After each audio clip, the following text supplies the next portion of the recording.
Hi, my name is Adam Lowenstein, and it's Pesach, or Passover, and I'm going to my favorite relative's house, Bubbe! Bubbe has the best Passover seders, and I can't wait to go see her, and cook with her, and talk about all of our favorite family memories. Come on, let's go on in. Bubbe, thanks so much for having me over for Passover. What are you making? I'm making your Uncle Harold's favorite matzo ball soup. Bubbe, that sounds so good. I can't wait. Now, Bubbe, I love your stories that you tell us about the old country. Why don't you tell everyone out on the internet a great story about where you grew up?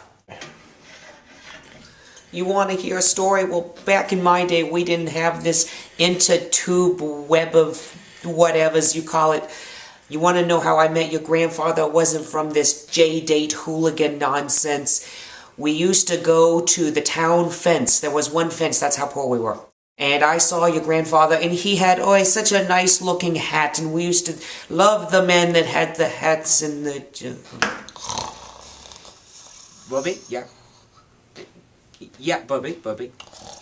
And then they tried to come after us, but luckily he had the best hat in the world.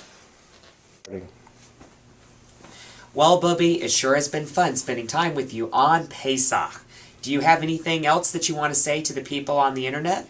I want to tell you an old Yiddish folk story that I think is going to be good for your people out there in the television internet. Yeah, Bubbe.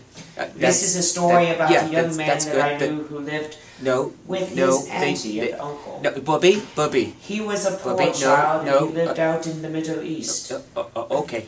And all he ever wanted to do was to join the army, and he used to look at the sun and stare at it gently. Anyway, one day he met a wise old man. I think his name was Benjamin.